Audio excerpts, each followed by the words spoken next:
and welcome to Tom Myers versus the rest of the world. This is Best of and Unheard Bits Spring 2025, Part 2. In this episode, you will hear some of our favorite moments, plus some bits that didn't quite make the initial airings. Joining me on this episode are Jeff Hyson, Polite Kitty, Valerie Pascal, Chip Jones, Nicole Blessing, Joshua Postel, Joe Gorman, Davin Rosenblatt, Jessica Denali, Reza, Ward Morrow, and Srilata Rajamani. A lot's been going on this week. It was revealed that Donald Trump's cabinet members accidentally included a reporter on a group text about the planning for their attack on Yemen. I was outraged by this, not because of the security concerns, but because the only group chats in which I'm accidentally included have links to malware designed as camgirl sites. And I'm tired of having to replace my phone. I wasn't shocked that our national security could have been heavily compromised. I'm shocked that with all the support that this administration gets from hardcore white nationalists, that the text chain didn't feature any racial slurs. It's been a big week. Donald Trump once again floated the idea of running for a third term as president. I think I'm not alone in saying the only thing I want to see him do 3 times is be on the receiving end of a prison gangbang. Donald Trump is how a young child diagnosed as a potential serial killer kid imagines a president is supposed to behave. I mean, Trump has already brought on Kristi Noem, who killed a pet, as his cabinet. Like, he pretty much firebombs other countries, takes shots, shoots tear gas at protesters. If the rumors about him shitting himself are true, then according to the trifecta, we're really fucked.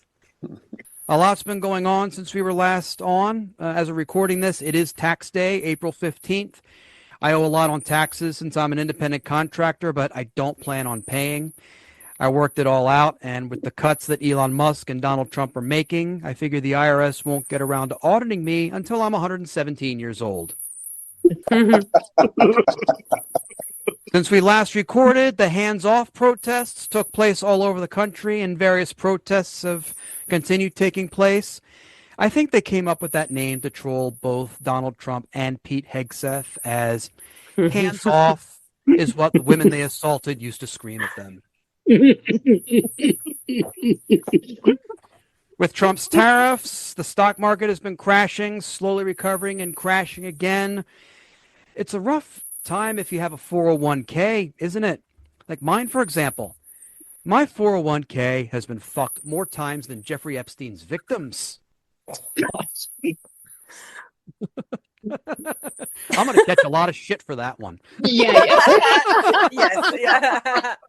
With the market crash in 1929, a lot of people jumped out of buildings to their death. With the market crashing in 2020, a lot of people died because of an uncontrolled pandemic due to lack of government response. And now in 2025's market crash, we have the luxury of combining both. The pro-Trump candidate lost in the Wisconsin State Supreme Court race.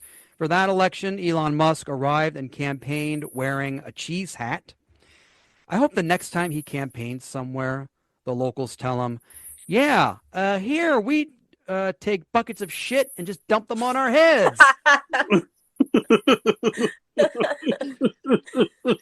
Been a big week.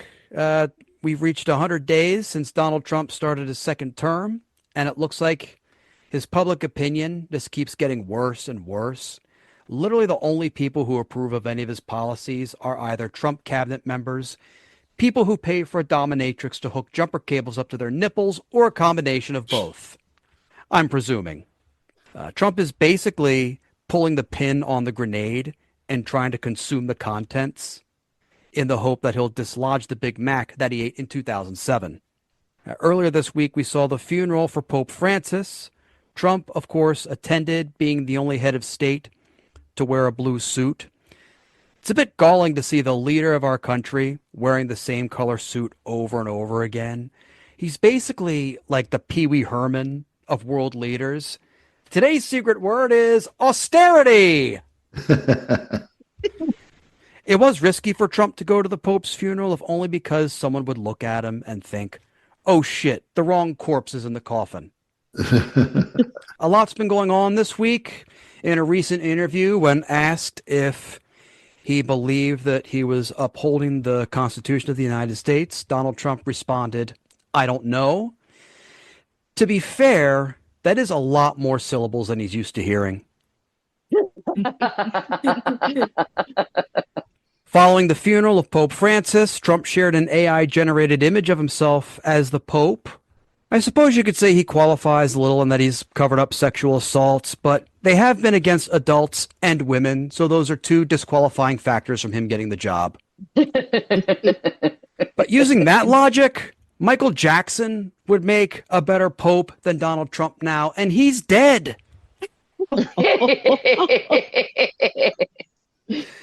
Trump announced he wants to cut off funding to PBS and NPR. He's doing it that way since they haven't been defunded the old-fashioned way, pushing election conspiracy theories and being served a defamatory judgment against them like Fox and Newsmax. There is a rumor that Secretary of State Marco Rubio walked into the Oval Office to find Trump consoling a crying Elon Musk. Upon being asked to leave by the president, Rubio is thought to have said to himself, "Wow, finally a member of this administration more effeminate than me."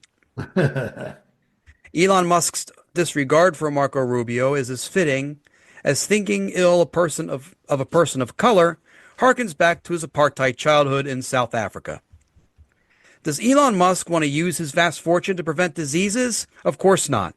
There are many possible explanations as to why he sinks his money into frivolous ventures, but I think the simple reason is that he's a cocksucking piece of shit, as is evidenced.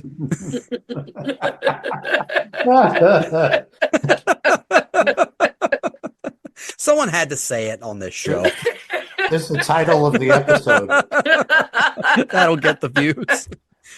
As is evidenced in this bizarrely candid moment during a White House cabinet meeting. And I should say, we will make mistakes. We won't be perfect, but when we make a mistake, we'll fix it very quickly. So, for example, with USAID, one of the things we accidentally canceled very briefly was Ebola prevention. I think we all want Ebola prevention. So we restored the Ebola prevention immediately, and there was no interruption. But we do need to move quickly. That's indicative, Tom, of the ready, fire, aim attitude of this administration. He said, we'll make mistakes and then we'll fix it. So the example he used was taking away Ebola vaccines for some people. Oops, we'll fix it. But meanwhile, some people didn't get it. We saw that this week with Social Security, where people are trying to exercise their rights to get their benefits. And there's nobody there to answer the friggin' phone.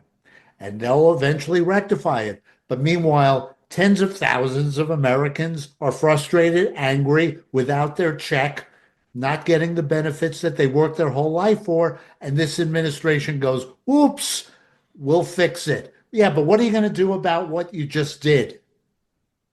And all the time we wasted because you said that you had to rush. We have to move quickly. No, you didn't. The Trump administration wants to make it a crime to damage a Tesla Cybertruck or a dealership. This comes after the news that Musk's detractors are spray painting "Fuck Elon" on various Tesla cars and trucks.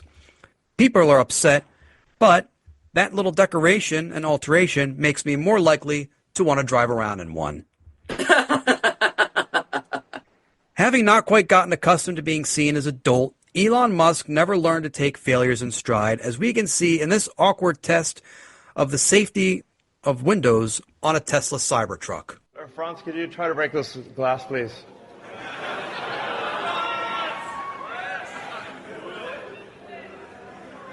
Yeah. Sure? Yeah. Oh my fucking God. Well, maybe that was a little too hard. Should we try on the board? Sorry? Okay. It didn't go through. That's a plus side. Let's try the right one. Try that one? Really? Okay. Yeah. Sure. Oh, man. It didn't go through. All right. Not bad. How long do you think it would be before Franz decided, fuck it, I'm just going to throw a rock at this guy's head? He should have course corrected and said, now try underhand and upwind. Yeah, and it's he didn't even have a response. He just kind of stood there like, oh well. Like you could tell, like he had like no part in like the design, and he probably just assumed it was unbreakable. Yeah, that unbreakable glass. But then like all cars would have unbreakable glass if they could. Like, yeah, it's gonna shatter. Yeah. If it was unbreakable, he would have immediately patented it and made it so no one could have unbreakable glass too. That's another thing we have to think about. North Carolina Congresswoman Virginia Foxx is hesitant about holding town halls because she says she doesn't like her constituents yelling at her. To be fair, she is 81, an age where she could be startled and drop dead if someone cuts a loud fart. Of course, she may not want to do any town halls because of reactions like this one from a fellow Republican colleague, California's Jay Obernolte. My question to you as a member of Congress, which holds the purse. That's right. Is what are you going to do About Elon. to stop the cuts? How do you feel about a unelected, non-confirmed?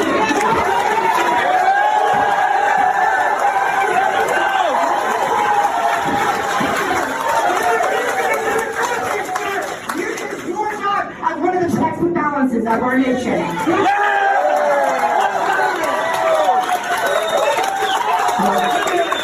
Great question, and I'm glad you asked it. Okay? Great question, and I'm glad you asked it. Okay? Answer it. And I am very glad that someone is looking at all of the waste.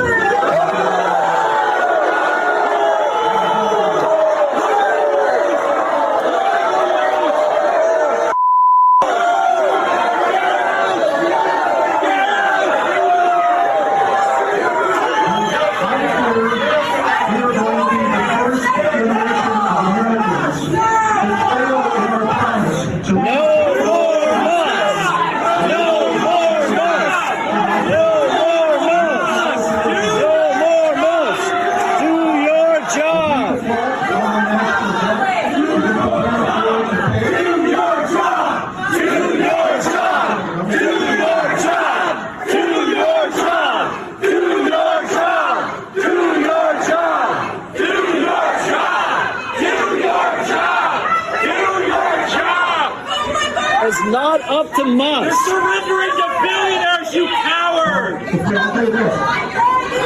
The American people voted for change in November.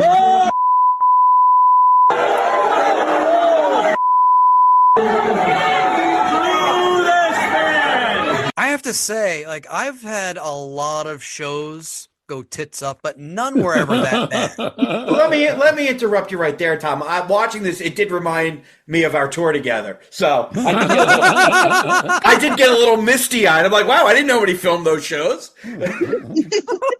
Especially the part with the do your job. It's like, wow, that takes back memories. Have you thought about running for office? Have you? I did do a show many years ago when I was making fun of W. Bush somewhere in the middle of nowhere, and the audience started chanting that I should run for office. I'm actually not allowed to run for office, and I've said a lot of terrible things on my radio show that I would have run from. I go, yeah, I said it, but I don't know if that works. Well, the bar for like holding the presidency is very, very low, so you might have a shot. Yes, I do have a shot, and then I can commit any crime I want. That's it. I'm just thinking how they could clean out the White House is if they built a school within 500 feet of it, then none of those guys could be there, right? No, they would change the rules. Oh, they totally would. They would have the little kids on their laps. Don't you worry.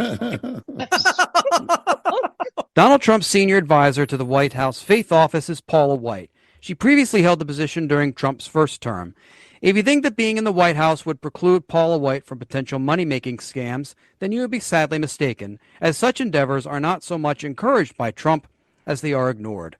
In this clip, we see Paula White enticing religious dupes to donate for this year's Easter holiday. And I believe that when you honor God on Passover, starting on April 12th at sundown through Good Friday on the 18th and concluding on Easter Sunday, you can receive these 7 supernatural blessings for you and your house. According to Exodus 23, God will assign an angel to you. He'll be an enemy to your enemies. He'll give you prosperity. He'll take sickness away from you. He will give you long life. He'll bring increase in inheritance, and he'll give a special year of blessing. You're not doing this to get something, but you're doing it in honor to God, realizing what you can receive. For your special Passover offering of $1,000 or more as the Holy Spirit leads, you will also receive the beautiful 10-inch Waterford Crystal Cross. Don't miss your moment to release 7 supernatural blessings and provision into your life. I mean, with Easter falling on April 20th this year, what do you want to bet someone just wants to pay $1,000, get that cross, and just convert it into a device where they can just smoke as much weed as possible?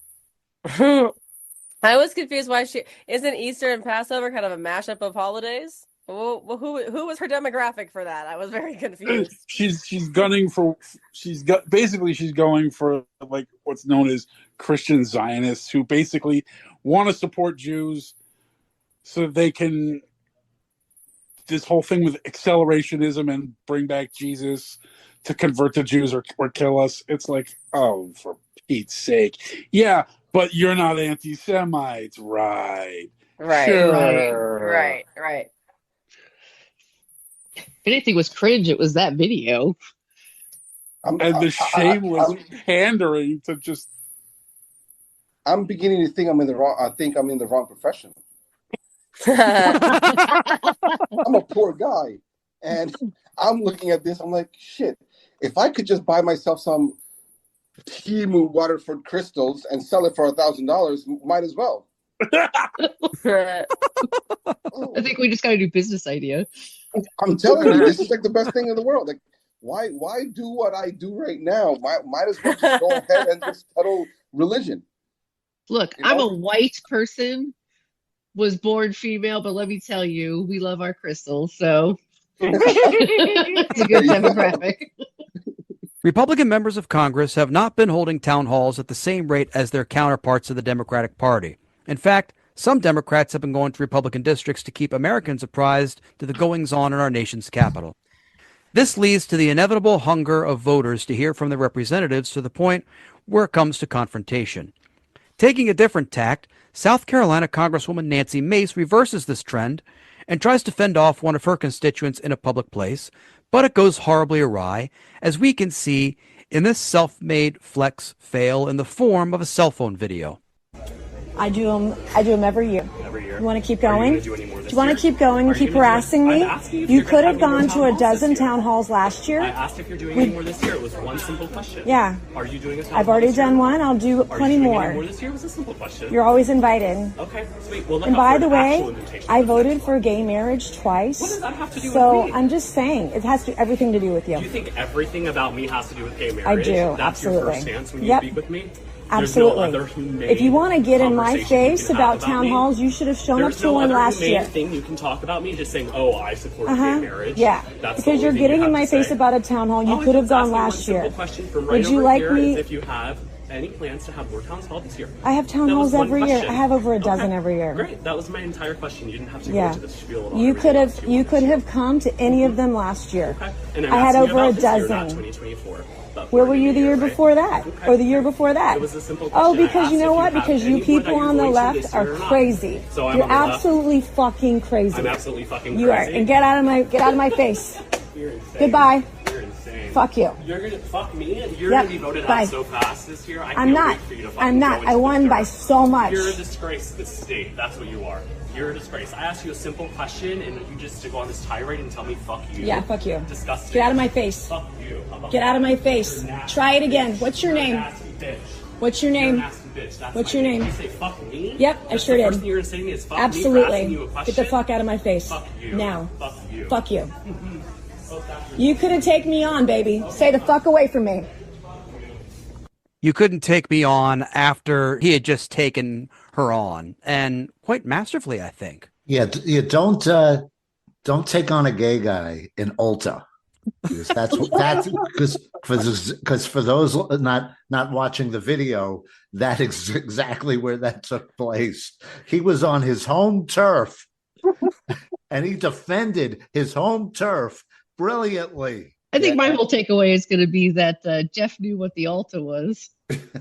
I've sat in many chairs waiting for my wife in Ulta. I know where all the good chairs are. You'll have to show me. My wife and daughter spend a lot of time in there. I'm usually in a different store. Yeah, that's a better plan. I think you're missing out on all that, Ulta has to offer. It is never too late or too early to moisturize. Thank you. My skin has looked like shit lately, so I might get us a sponsorship. To Trump's diehards, any criticism of the man they believe is beyond reproach is not tolerated, as we can see in this reaction to the mention of Trump's socializing with Jeffrey Epstein. I think maybe Trump, even though I don't believe he was doing the things that maybe everybody else on that airplane were with Epstein, but he still was on the flight list. No, Keanu, I'm going to say this once for you fucking stupid. Stop. My picture. What? I'm gonna. What? No, Keanu. Wait. I thought he was. He thought he was. Well, that's just it. You thought he was, and you spout the fucking lies. Wait. I just asked you. She asked the question. You kept talking over me rather than listen to the truth. It drives me that's insane. what I said. I said I don't know. So why wouldn't they be coming out? Right. Why are you getting so crazy? Because you're spouting them. Because again, stop pretending you're not liberal when you regurgitate the biggest lie of the left. But let me ask you something. Watch this. Find me a picture while I'm saying this, and then I'll interrupt you. Because I know I can go. I can go have a goddamn drink, and you two can talk about whatever you want. No, but I want to ask you something right now. I want to ask you something. Trump and Epstein picture. Remember, I've been saying this to her for months. You asked me to find a picture. There they are. And Okay, Keanu. Right. How old is Donald Trump in that picture? I know. No, you don't know. I just said. Can you confirm that he didn't fuck a girl? Ending stream. Can you confirm? Been a great show. Can you confirm that he didn't stream? But why? Because are you taking your ball home? Taking my ball home. I mean, that's the percent of people who tell the pollsters that they strongly approve of the job that Donald Trump is doing. She's married to him. Men are just so emotional. Maybe they shouldn't be in any positions of power. She's married to that guy? I thought the Keanucast podcast was just discussing Keanu Reeves' filmography. No, that's her name, Keanu Thompson, and the gentleman she's married to is Gino Bisconti, who I've heard of him. He came through podcasting in the world of Anthony Cumia and Compound Media.